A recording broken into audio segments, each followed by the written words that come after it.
Hi everyone. So in this video, I want to introduce you to the new topic. We're going to be writing about food, and I'll kind of explain what that is. And then I want to do pre-reading to kind of show you how these reading assignments that we have, Fish Cheeks, which is the one I have up here, and then Crying in Hmart, which will come up in just a second. How those kind of fit into some of those ideas, just to give you a sense of how to think about them.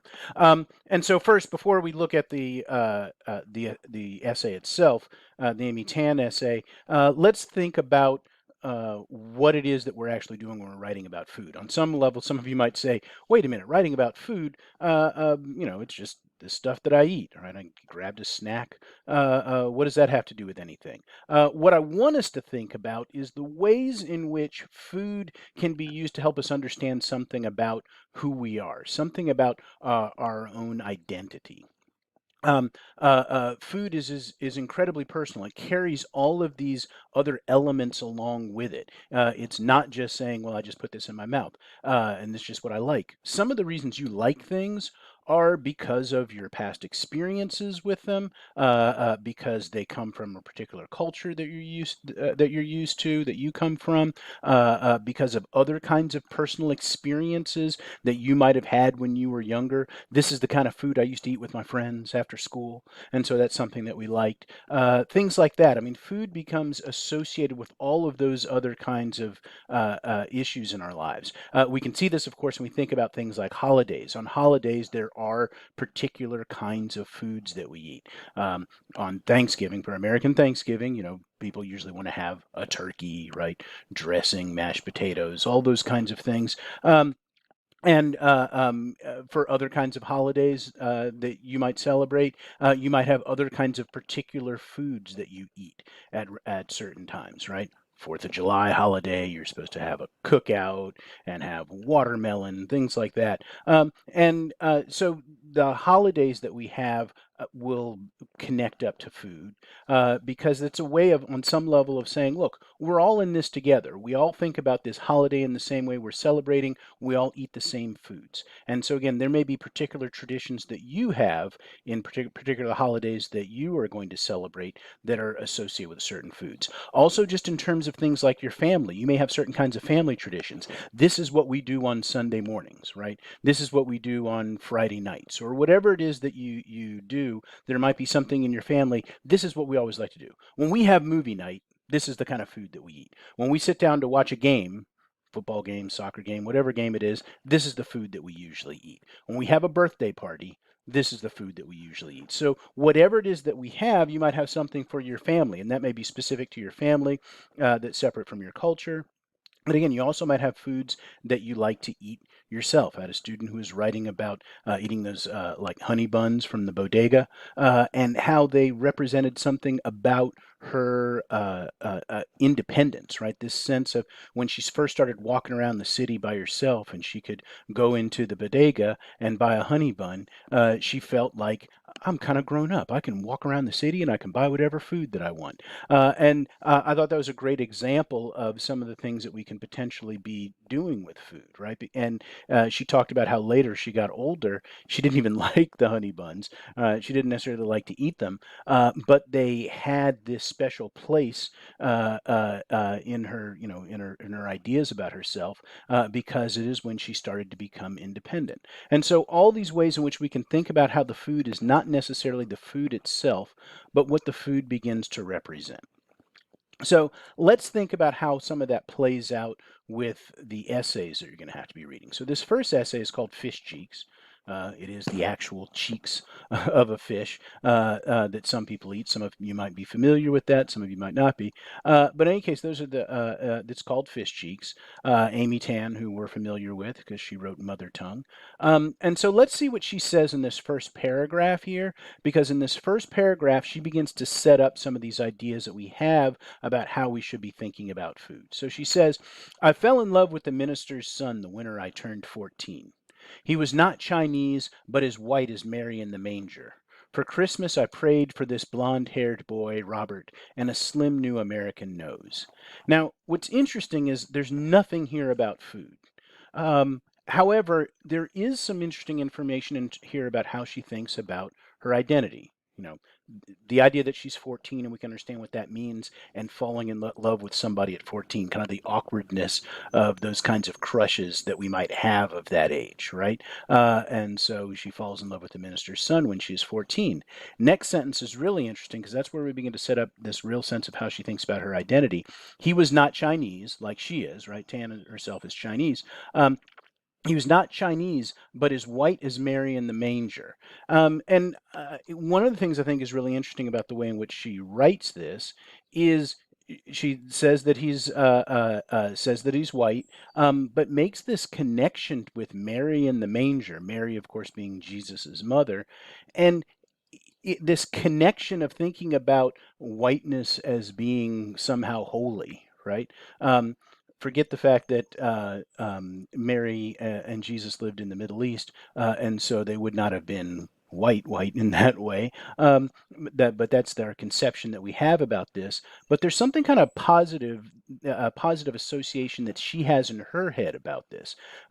We can think maybe that's not quite accurate, right, for her to say that. But when she writes this, she's kind of saying, I think that there's something positive, something potentially better about him being white versus being Chinese. And she picks up on that idea in the next paragraph.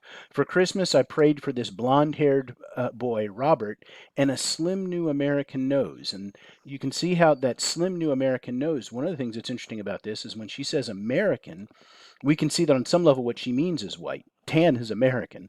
Um, she's an American citizen, but when we talk about American, she's going to connect that up with being blonde haired and being white, and that's the nose that she wants. She feels insecure by being Chinese, right? By being ethnically Chinese, and doesn't like the nose that she has. So she hasn't talked about food at all yet, right? But we're getting a sense about this insecurities she has about her identity that she wants to be talking about here.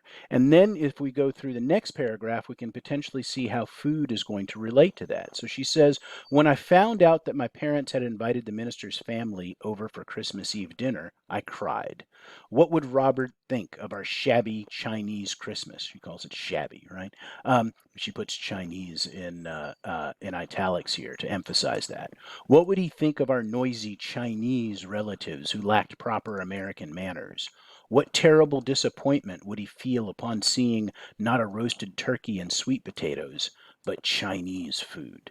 And so you can see how she's going to connect this food, this Chinese food, up with her identity, and she's ashamed of it, right? The idea that she's worried that Robert, this boy that she has a crush on, is going to show up and see this Chinese food that they have, and she's going to be embarrassed by that.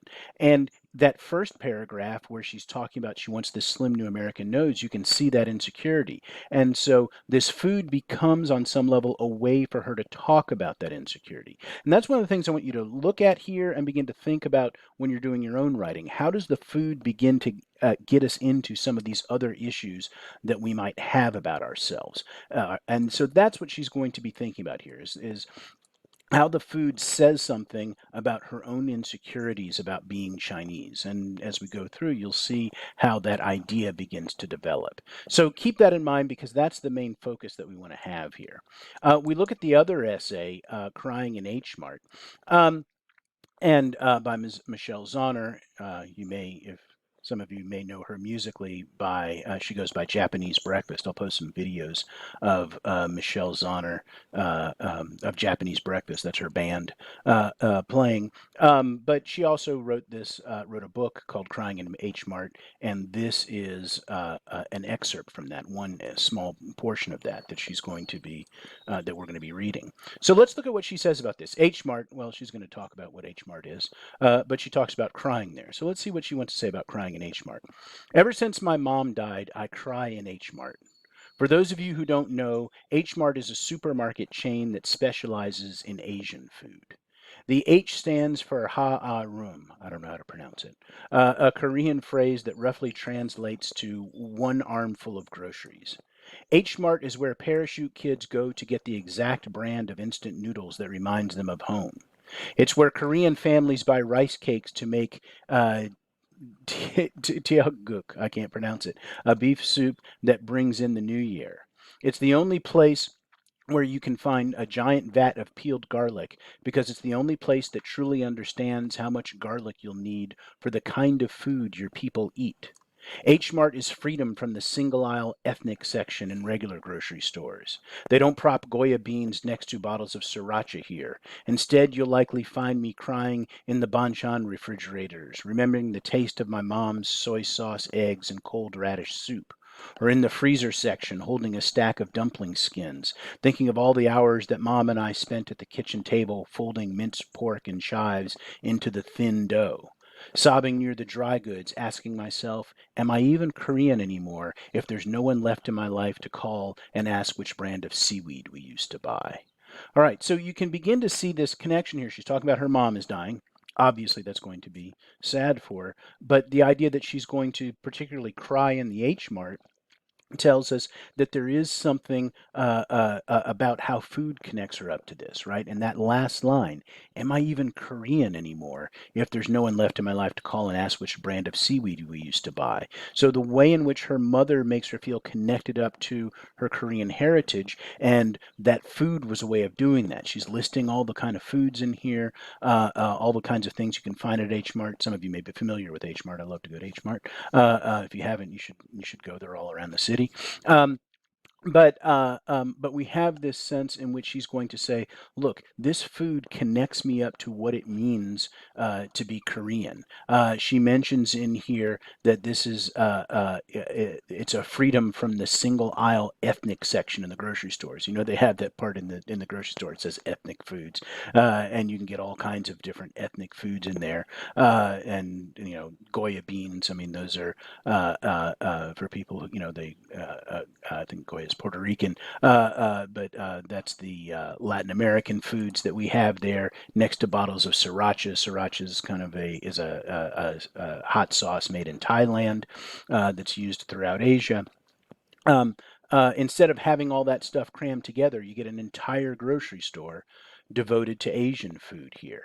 And so she's going in there thinking about this connection to her mother and what that means for her sense of herself, her sense of her own ethnicity. So the food here becomes a way for us to begin to understand some of those ideas, understand this relationship to her mother.